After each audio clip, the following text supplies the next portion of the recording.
Hello guys, welcome to another exciting, educative and entertaining video here on the Foam TV. My name is Foam. If today is your first time on this channel, then you are the right spot. This is the channel that is interested in animal farming. So if you want to do any kind of animal farming, goat farming, sheep farming, fish farming, pig farming, then this is the right channel. Please click on the subscribe button, share this video, and then leave us a comment. We'll be glad to respond to your comment.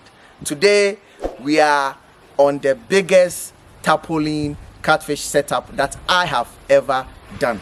This is a 20,000 capacity catfish farm, and you know, we've not done a project as big as this before, and I wanted us to share the story with you, learn about the man behind this idea and the vision that he has for this project and beyond.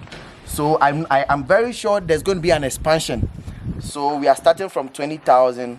Hopefully we'll be building bigger projects and doing bigger exploits. So today my side of the story is not that important. I want us to talk to the man who engaged us to set up such big catfish farm using the tarpaulin tank. Now this is also to let you know that the tarpaulin tanks are they are catching fire. A lot of people are getting interested in the tarpaulin tank because look, if we were to build concrete ponds, there's no way we can fit 20,000 capacity at this site. So that is one of the most the biggest advantage of the tarpaulin ponds, because any small space can take a bigger number. Any small space can take. This is somebody's backyard. You can see this is the building. This is the building, and then this is the backyard. Now we have fitted 20 by 15 feet tarpaulin tanks, 10 of them, 20 by 15 feet tarpaulin tanks, and each one of them is going to take 2,000 capacity. So if you have 10 of them, then you have a 20,000 capacity tarpaulin tank. So like I said, we are going to talk to the man behind this project, learn from his experience so far, and then maybe it will motivate somebody or spark some fire for somebody to also get interested in getting into this business. This is a Foam TV. Stay tuned. Welcome back, guys. So I have here with me the honorable man of God. He's going to introduce himself to us, tell us about what he does, why the interest in farming, fish farming, catfish farming, and then what his experience has been so far. Boss, welcome to Foam TV. Thank you. Okay, please, what's your name? Yeah, my name is Pastor Alfred Eidu, and I'm currently based in Germany.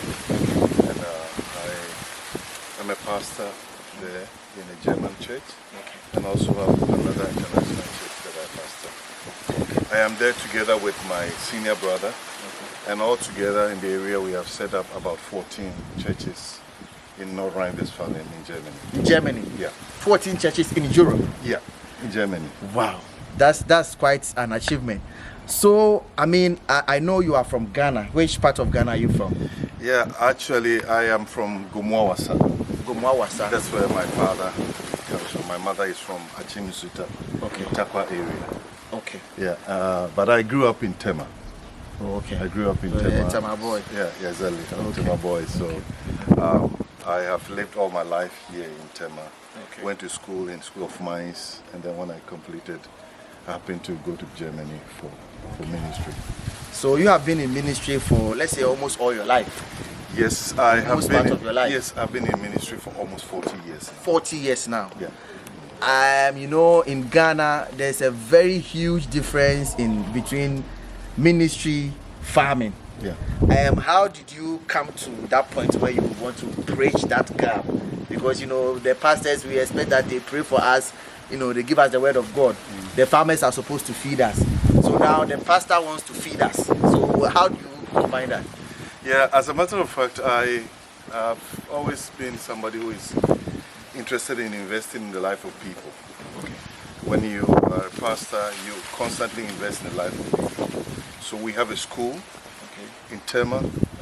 We are from kindergarten till the GSS level. So what's the name of the school? It's Robert Memorial School. Robert Memorial. School, yeah. And we have been involved in this for the past almost 38 years now. Okay. I have been watching YouTube videos. Actually, as a matter of fact, it was my brother who sent me a link to your videos. Okay. And you were talking about Catfish farm being the new gold mine in Ghana. Yeah. And I've always had this idea of trying to help people here in Ghana. We constantly send money here and there to Ghana. And my father had a philosophy in life. He says when somebody, a hungry man, asks you for something, you don't give them handouts, but you teach them how to fish. Okay. So that when they are hungry, they'll go fishing. Okay. So you don't always give people handouts. You learn to invest in their life so that they can fend for themselves or take care of themselves. Okay. So this has been our philosophy in the family. So when I saw your videos talking about the new gold mine, I became curious. Okay. I became curious. So I started watching your videos, and I must confess that I've watched almost all your videos. Wow. Almost all. Yeah. And Thank you. I have been kind of following from stage to stage and watching how the whole thing has gone on. Okay. Later on, I decided to test it and see. So we tested it with a 1,000 capacity catfish, and I saw that it was quite good. We suffered very less mortality. Yeah. So it encouraged us to now go bigger. To now go bigger. We realized that it was something that is quite interesting. So we decided to look at it in a different view. Because I'm somebody who is an educationist, I try to educate people. And I realized that most of our youth, some of them go to university, come out, they have nothing doing. And I have been kind of bothered about that. There are some who are not able to make it to the university level. Yeah, most of us. Yeah. So basically, I thought about this idea that with a 1,000 capacity catfish farm in your backyard, you can give a youth something to do if they are not able to make it to the highest level of education. Yeah.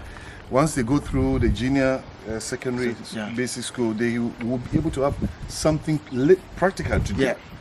And so I thought about this and kind of, okay, now we're going to, it could be good if we go into a pilot project. That the students that come to the school, we take it as part of agricultural lessons. Okay. Train them in fish farming. Okay. So that once they complete their JSS, leave the school, they have some skill, practical skill. Yeah. That can feed them. That can feed them. Good. And I also have the vision of trying to set people up.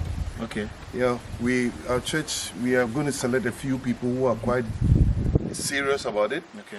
Who will give them a kind of capital. Okay. To set them up. To set them up. Okay. So once they learn and they understand the trade, they would be able to have a catfish farm, 1,000 capacity at their disposal. Oh. So that they can live off so that they don't have to kind of look for school job somewhere else, but they are master of their own lives. Wow. So you know, this is a very practical way of reducing the youth unemployment in Ghana, because you know, if you're able to set one youth up, or maybe you select 10 people and you set them up correctly, like you said, it means that you have taken about 10 people off the unemployment, and they are going to also cater for their siblings, their family. And so, I mean, that is the story or the vision I wanted us to share in this video, because I know that a lot of people are outside Ghana. They want to come back and invest in Ghana, but sometimes you don't know where to put that investment to benefit the larger population. But I mean, your vision is, I mean, one of the most practical ways that the youth of Ghana can be employed with practicable skills that's going to feed them, help them fend for their family and themselves. So going forward, this is a 20,000 capacity catfish farm. Set up, construction, how was the experience like? Sometimes I like to know the review of our clients so that it helps us propel or do better in the next project. So how was it like? I think it was quite easy setting it up. I think with your experience, we were able to set it up as fast as we thought. It didn't take long, and with your experience, I didn't think we had any challenge cause to worry. Okay. Yeah, so it's something good, and we are thinking about if it works out with this 20,000. We have 14 plots somewhere around 25. Okay. We want to set up probably 100,000 capacity tarpaulin. Wow. That is the future, because we are going to tie it to education. Education. And once we want to tie it to education, we need to be able to go on a larger scale so that once we can be able to help as many people as possible. Most of the process will go into helping a lot of activities here and there. Okay. So we are always on the social side of life. We have been helping people with so many things. In our school, we have over, if I'm not mistaken, we have about 200 people that we have granted scholarships. Okay. They went to school free of charge and all these kind of things. Wow. So we have helped a lot of people, but I think that this is the most practical way to help people. Good. Yeah. Good. Yeah. So what you said was that going forward, students from your school are going to be able to learn first-hand fish farming. Exactly. So before they leave school. Exactly. Because we did a similar setup in Kumasi for a school like that, and for most of the kids, that was the first time they were actually seeing live fish in water. Yeah. For most of them, all they eat is chicken, and even if they eat fish, it is dead fish. I mean, smoked, or so they don't know how fish is like, or I mean, a live fish is like. So, the experience alone to these kids, that's going to change their lives, and I believe I'll be happy to be part of such a project which is going to, give such an experience to kids that's going to open their minds, going to open their eyes into how fish farming is really actually like. So this setup, 20,000 capacity, it is not done yet, because as you can see, we are going to erect filtration systems for them. So each tarpaulin pond is going to have a filtration system, and that's why we have a good about 8 feet interval between them. So we are going to set up a filtration system for each one of the ponds, and then be able to recycle the water, and because this is going to take a lot of water, it's going to be a lot of water. So if you don't recycle it, it's going to be difficult to maintain or have a good water management system on this farm. So what is left here is that we build the filtration systems, we stock the ponds, and we are going to take you guys through each of the processes that we are going to do here. The ponds are set, we are going to treat them, we set we do our plumbing works, we do the filtration system, and then we stock the ponds. And each way we are going to show you how we are doing it. On a Foam TV, we don't hide any information. We believe that farming should be as open, as transparent as possible. So that's what we are going to do here. So Safo, thank you very much for this opportunity. Honestly, giving me this opportunity to work on the biggest catfish farm, I mean the tarpaulin ponds, has been an experience for me myself. Trying to build the metal cases for the tarpaulins, everything was an experience from start to finish, and we believe that going into bigger projects will do better, and then use the experience we've gathered on this farm to do a better project elsewhere. So thank you guys for watching this video. I believe we are going to catch you on another video on a Foam TV, and before we go, we're going to have Osofo tell us his last words, his advice to the youth of Ghana, because this channel is for the youth of Ghana and Africa at large. What would you tell the youth of Ghana about farming? There's a perception about farming in Ghana and in Africa, especially amongst the youth. What would be advice to them? Yeah, I would advise the youth not to despair, but to have hope. Farming is not something that is for anybody that is primitive. Good. As a matter of fact, when you go to the Western world, most of the wealthier people are involved in farming. Good. So here we have a very negative attitude towards farmers, which is very bad. Good. And we want to use our platform and our education to re-educate our minds about farming. I must also say this, that I don't live here in Ghana. Yeah. I have a very good team behind me that are managing all these things. So when I'm not here, I have very competent managers here, and that is my brother-in-law, Yeah. Gabriel. But I want to tell the youth in Ghana that this negative attitude towards farming is not good.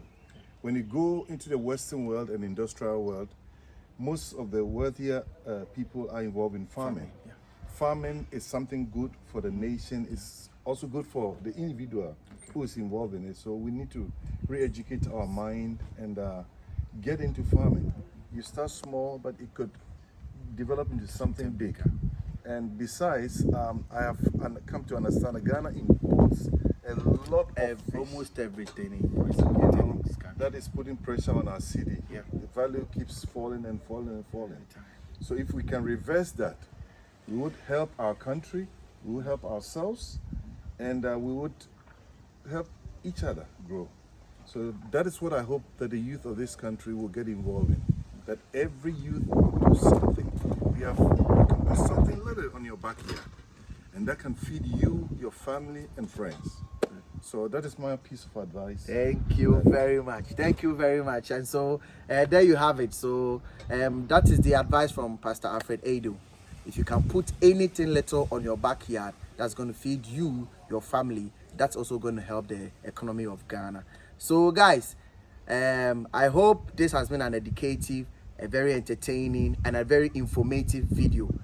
Catch you same time on another one of our entertaining and educative videos here on Efom TV. My name is Efom. Don't forget to click on the subscribe button, share this video, and leave us a comment. Until we meet again another time, this is Efom TV, and we say bye bye.